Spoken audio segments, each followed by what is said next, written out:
ശവം.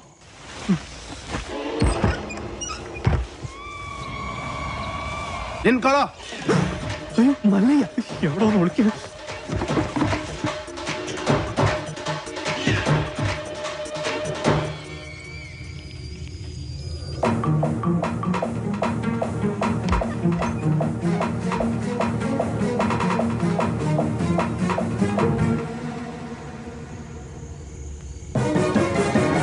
കള്ള കുടിക. മുരുകൻ മുരുകൻ മുരുകനല്ല, ശ്രീകൃഷ്ണ. സോറി. എന്താ സോറി?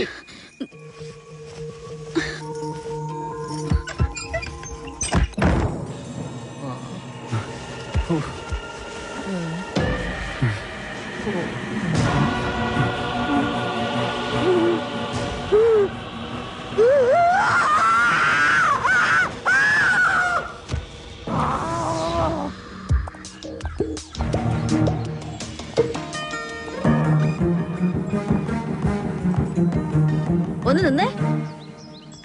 ആളല്പം ഡീസന്റ് ആണെന്നാ വിചാരിച്ചേ. നേരെ കാണുമ്പോ കുറ്റം പറച്ചലും ജാടയും. രാത്രിയായ ഇതാ പണിയല്ലേ? അത് മുരുകനാണെന്ന് വിചാരിച്ചു. പിന്നെ മുരുകൻ എന്റെ പുതപ്പിന് താഴെയല്ലേ? കൂടുതൽ വിശദീകരണമൊന്നും വേണ്ട. കാര്യങ്ങളൊക്കെ എനിക്ക് മനസ്സിലായി. സംഭവം അച്ഛനോടും ഇവിടെ ഉള്ളവരോടൊക്കെ പറഞ്ഞാലോ എന്ന് ആലോചിക്കുക. ഞാൻ പറഞ്ഞല്ലോ, അബദ്ധ പറ്റിയതാണ്. അപ്പൊ തന്നെ സോറി പറഞ്ഞു. പിന്നെയും സോറി സോറി. ഇപ്പൊ ഇങ്ങോട്ടാ? ടൗൺ വരെ. ഇതിന് മൃഗാശുപത്രിയിലൊന്ന് കാണിക്കണം. ഞാനും ഉണ്ട്. ആട് പശു ഒന്നും ഇതിൽ കേറാൻ പറ്റില്ല. അത് ശരി. പാതിരാത്രി പെണ്ണുങ്ങളുടെ മുറി കയറാം. ഇതിൽ ഏതാ ന്യായം? ഇവിടെ എല്ലാരോടും ഒന്ന് ചോദിക്കട്ടെ. കേറിക്കോ കേറിക്കോ. ഗോപാല, എല്ലാം എടുത്തതേ ഈ വണ്ടിയിൽ വെച്ചോ. ഇത് പാലും വണ്ടിയാക്കിയാ ഡ്രൈവർ കൊള്ളാല്ല. ഇതെങ്ങനെ സാധിച്ചു? ചില മുഖം മൂടികൾ അഴിഞ്ഞു വീണു ഗോപാല. ഏയ്, മോത്തമുടി ഒന്നും അഴിഞ്ഞു വീണ്ടില്ല. അത് അവർ തന്നെ ഉണ്ട്. മോത്തമുടി അഴിഞ്ഞു വീണ് ഷേവ് ചെയ്യണം. ആ ചായക്കടയുടെ മുന്നിൽ ഒന്ന് നിർത്തിയേ. പരമുള്ള കുറച്ച് കാശ് തരാനുണ്ട്. ഇന്നൊന്ന് സൈൻ ചെയ്യണം ഇവിടെ. കുറച്ചു നാളായി കാശ് തരാന്നും പറഞ്ഞു പറ്റിക്കുന്നു. മര്യാദക്ക് കാശെടുക്ക്. അടുത്ത മാസം തരാമോളെ. പറ്റില്ല, ഇപ്പൊ കിട്ടണം. അടുത്ത മാസം തരാന്നേ. താൻ തരുന്നോ അതോ മല്ലിക ഇങ്ങോട്ട് വിളിക്കണം? വേണ്ട, ഇപ്പൊ തന്നെ വന്നേക്കാം. നിന്റെ പേരിലൊരു കംപ്ലൈന്റ് കേട്ടില്ല. നീ ഇന്നലെ ഉഴുന്നോളൊക്കെ തോളയിട്ടിരുന്ന് നിന്റെ അപ്പം കൊണ്ടുണ്ടോ തോള? നീ എന്ത് കാണിച്ചാണ് ചായ ഇരിക്കണ? നിനക്കൊന്ന് ചിരിച്ചടിച്ചാ ആരാന്നറിയാമോ? വന്നേ. അതെ, മല്ലയെ കാണിച്ചിരുന്ന് നമ്മുടെ കട മുഴുവൻ പിരിക്കണം. അവൻ എന്നെ പണ്ടൊരു കാര്യമില്ലാത്ത കാര്യത്തിന് തല്ലിയിട്ടുള്ളതാ. ചുമ്മാ അവന്റെ അമ്മക്കൊന്ന് വിളിച്ചേനി. ഇപ്പൊ അതിന് കണക്കെടുക്കാൻ പറ്റിയ സമയോ? ഞാനത് മുതലാളി പറഞ്ഞോളാം. നിന്നെ ഞാൻ പട്ടിയെ തല്ലുന്ന പോലെ തല്ലാൻ പോവാ. എന്നെ തിരിച്ചടിച്ചാലേ മല്ലയെ നിന്നെ കീറിക്കളയും.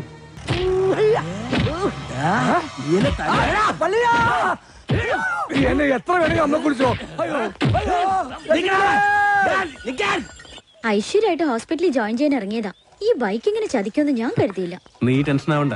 കവലയിൽ നീ ഓട്ടോ പിടിച്ചുതരാം. ഓ, എന്തോന്ന് ടെൻഷൻ?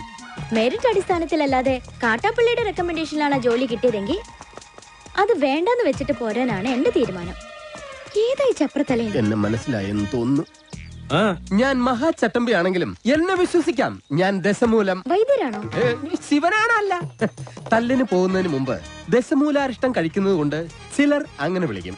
ഒരുത്തനെ വെട്ടി അരിഞ്ഞ് അവന്റെ ദശ മുഴുവൻ ഒരു മൂലക്കിട്ടത് കൊണ്ടാണ് അങ്ങനെ വിളിക്കുന്നതെന്ന് മറ്റു ചിലർ. നിങ്ങൾക്ക് ഇതിൽ ഇഷ്ടമുള്ളത് വിളിക്കാം, തള്ളക്ക് വിളി ഒഴിച്ച്. ദശമൂലത്തിന് ഇപ്പൊ എന്താ വേണ്ടേ? അതെ, കാട്ടാപ്പള്ളിക്ക് ഒരുപാട് ശത്രുക്കൾ ഉള്ളതാ. അതുകൊണ്ട് കാട്ടാപ്പള്ളി കെട്ടാൻ പോകുന്ന ഈ ഡോക്ടർ പെണ്ണിന് നേരെയും ചിലപ്പോൾ ആക്രമണം ഉണ്ടായേക്കാം. അതിനൊരു പ്രൊട്ടക്ഷൻ എന്ന നിലയിൽ ഒരു കാവൽ പട്ടിയെ പോലെ എന്ന് ഞാൻ ഉണ്ടാവും. എനിക്ക് ആരുടെയും പ്രൊട്ടക്ഷൻ ആവശ്യമില്ല. ദശമൂലം പോണം. അയ്യോ, അങ്ങനെ പറഞ്ഞൂടാ. പിന്നെ ഞാൻ എന്തിനു വന്ന? അതെ, എപ്പോഴും ഡോക്ടറുടെ നേരെ ഒരു കണ്ണ് വേണമെന്ന് മുതലാളി പ്രത്യേകം പറഞ്ഞതുകൊണ്ടാ. ധൈര്യമായിട്ട് നടന്നോളൂ. ചോര കണ്ട അറപ്പ് മാറിയവനാ ഞാൻ. സെൻട്രൽ ജയില് എനിക്ക് ചിൽഡ്രൻസ് പാർക്ക് പോലെയാ. ഏത് കൊമ്പം വന്നാലും ആ കൊമ്പ് ഒടിച്ചു കളയും ഈ ദശമൂലൻ. മല്ലയ്യ വരുന്നുണ്ടല്ലോ. ആണോ? ഇങ്ങോട്ട് തന്നെ. ധൈര്യം ഉണ്ടെങ്കിൽ കണ്ടുപിടി. ഹലോ ഡോക്ടറെ, നിങ്ങളുടെ നാട്ടിൽ വന്നിട്ട് കാണുന്നില്ലല്ലോ. ഞാൻ കഴിഞ്ഞ ദിവസം ഇങ്ങോട്ട് വന്നതേ ഉള്ളൂ. നിങ്ങൾ തമ്മിൽ നേരത്തെ അറിയൂല്ലേ? പിന്നെ ലക്ഷ്മി പറഞ്ഞിട്ടല്ലേ ഞാൻ വീടും തോട്ടവും വാങ്ങിയത്. ഇവിടെ വന്നിട്ടുള്ള വീരകഥകളൊക്കെ ഞാൻ അറിഞ്ഞു. ആ കാട്ടാപ്പിള്ളി ഇപ്പോ എന്നെ കെട്ടണമെന്ന് സ്വയം തീരുമാനിച്ചങ്ങ് നടക്കുക.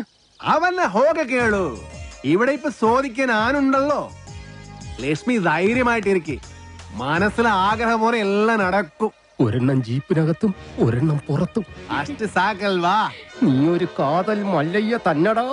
അപ്പൊ പോട്ടെ. എങ്ങാനും വന്ന എന്റെ ശവം കാണേണ്ടി വരും. അതെ, ഒന്ന് നിന്നേ. അയാൾ എന്നെ കണ്ടായിരുന്ന? പിന്നെ കണ്ടോന്നോ? കണ്ടല്ലേ? ആ, ഞങ്ങള് കാര്യവും പറഞ്ഞു. എന്തു പറഞ്ഞു? ഇനി മേലിൽ പ്രൊട്ടക്ഷൻ എന്നും പറഞ്ഞ് പുറകെ നടന്ന തന്റെ മുട്ടുകാല് തല്ലിയൊടിക്കുന്ന മല്ലയെ പറഞ്ഞിരിക്കുന്നത്. ചുമ്മാ പറഞ്ഞായിരിക്കുമല്ലേ? ചുമ്മാ പറഞ്ഞതാ. അയാൾ ശരിക്കും പറഞ്ഞതായിരിക്കും.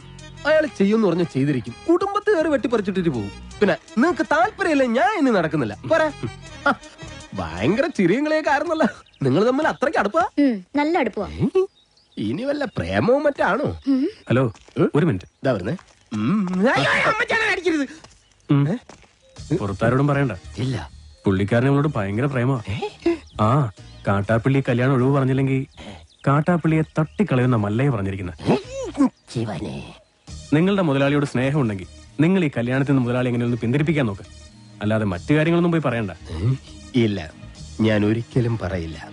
ശിവനാണ് സത്യം. ഈ രഹസ്യം ഞാൻ മുതലാളിയോട് പറയണമെന്ന് പലവട്ടം ആലോചിച്ചതാ. പറഞ്ഞാലും കുഴപ്പം, പറഞ്ഞില്ലേലും കുഴപ്പം. പറഞ്ഞാ മുതലാളി മല്ലയ്യോട് ചോദിക്കാൻ ചെല്ലും. മല്ലയ്യ മുതലാളിയെ തല്ലി കൊല്ലുകയും ചെയ്യും. പറഞ്ഞില്ലെങ്കിൽ മുതലാളി ആ ഡോക്ടറെ കെട്ടാൻ ചെല്ലും. അപ്പോഴും മല്ലയ്യ മുതലാളിയെ തല്ലി കൊല്ലും. എങ്ങനെ പോയാലും മുതലാളിക്ക് മരണം ഉറപ്പാണ്. നീ കണ്ടോടാ മരണം ആർക്കാണെന്ന്?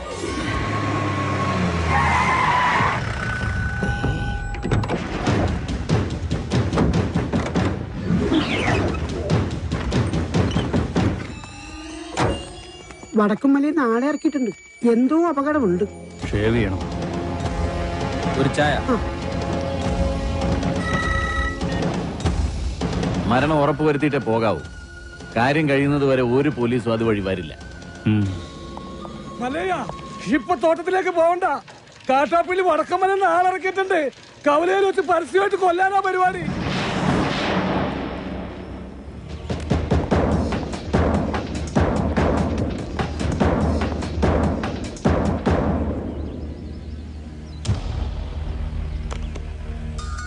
തോട്ടത്തിലേക്കല്ല, കവലയിലേക്കാ പോകുന്നത്.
കലക്കിയ കലക്കി.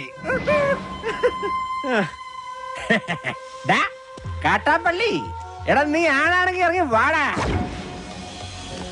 ഇപ്പൊ അങ്ങോട്ട് പോണ്ട. എന്താ പോയാല് മതമിളകി ആന കുത്താൻ വന്നാലും നെഞ്ചു വിരിച്ച് നിൽക്കുന്നവനാണോ ഈ നാഗേന്ദ്രൻ? നിന്റെ വടക്കമ്മലക്കാര ആണുങ്ങളുടെ മുന്നിൽ തോറ്റോടിയെ കണ്ടില്ലേ? നാണമില്ലടാ നിനക്ക് ഇങ്ങനെ നാറിയ കളി കളിക്കാൻ? ആണുങ്ങളാണ് നേരിട്ട് മുട്ടണം. നേരിട്ട് തന്നെ മുട്ടാടാ.